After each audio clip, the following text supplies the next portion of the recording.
రాష్ట్రంలో అన్నా canteens August 15న start చేస్తున్నాం.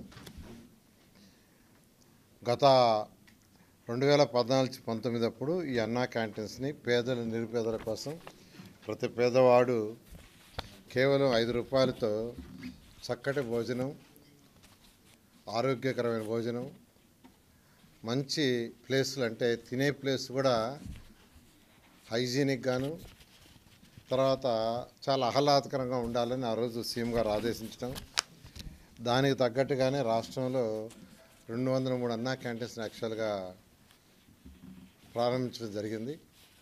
వాటిల్లో అంటే 203లో 183 యాక్చువల్గా వర్కింగ్కి వచ్చినాయి. దాదాపు ప్రతిరోజు 2,25,000 మంది భోంచేస్తున్నారు. 2,25,000 మంది. అటువంటి అన్నా క్యాంటీన్స్ని గత ప్రభుత్వం పూర్తిగా మూసేసింది. వాళ్ళు చేయదలుచుకుంటే రూపాయికి ఇచ్చుండొచ్చు, అంటే మేము 5 రూపాయలకి ఇస్తే రూపాయి కూడా ఇచ్చుండొచ్చు, కానీ ఒక కక్ష సాధింపుతో ఆ ప్రభుత్వం చేసింది. అయితే మళ్ళీ అన్నా క్యాంటీన్స్ని ఓపెన్ చేస్తామని సీఎం గారు చెప్పడం, దాని మీద యాక్చువల్గా క్యాబినెట్లో కూడా మొన్న డిసైడ్ చేశారు. ఈ అన్నా క్యాంటీన్స్ సంబంధించి ఈ మున్సిపల్ శాఖ ఆల్రెడీ టెండర్లు, అంటే ఈ అన్నా క్యాంటీన్స్లో కొన్ని అన్నా క్యాంటీన్స్లో సెక్రటరియట్లు పెట్టారు, కొన్ని అన్నా క్యాంటీన్స్ని గోడౌన్లుగా పెట్టుకున్నారు, కొన్ని అన్నా క్యాంటీన్స్ని బ్లీచింగ్ పౌడర్ వేసుకోవటానికి పెట్టుకున్నారు. ఇట్లా రకరకాలుగా అన్నా క్యాంటీన్స్ మొత్తాన్ని నిర్వీర్యం చేశారు. దాంట్లో ఉన్న ఆ డైనింగ్ టేబుల్స్ అన్ని తీసేశారు. కొన్ని దగ్గర ఆ డైనింగ్ టేబుల్స్ తీసి మిద్ది పైన వేస్తున్నారు. నేను ఈ మధ్య కొన్ని దగ్గర విజిట్ చేస్తే వాటికంతా కొన్ని మరమ్మతులు చేయాల్సింది. దానికి టెండర్లు ఇచ్చాము.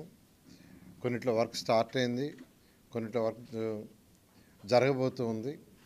బహుశా ఈ వర్క్ అంతా నెక్స్ట్ మంత్ ఆగస్టు 10కి పూర్తి అయ్యేటట్టుగా ఆదేశం ఇచ్చాం. ఆగస్టు 10వ తేదీకి కంప్లీట్ కావాలని. అదే గత 2014-19లో అక్షయ్ పాత్ర వాళ్ళు యాక్చువల్గా ఈ టెండర్ దక్కించుకొని వాళ్ళు ఫుడ్ పెట్టారు. చాలా చక్కటి ఫుడ్ పెట్టారు. ప్రతి పేదవాడు ఎంతో హ్యాపీగా, సంతోషంగా, ఆనందంగా తిన్నారు. నేను కూడా తిన్నా చాలాసార్లు టేస్ట్ చేయడానికి. అయితే ఈసారి మళ్ళీ టెండర్లు పిలుచున్నాం. టెండర్లు కూడా 22వ తేదీ ఐ థింక్ ఓపెన్ చేస్తారు, 22 ఓపెన్ చేస్తారు. అదే సేమ్ రేట్స్లో ఎటువంటి కొందరు అడుగుతున్న రేట్లు ఏమైనా పెంచుతారని. పెంచేది ఏం లేదు, సేమ్ రేట్స్ 5 రూపాయలతో యాక్చువల్గా బ్రేక్ఫాస్ట్ అయినా, లంచ్ అయినా, డిన్నర్ అయినా చేసే విధంగా చేయడం జరిగింది.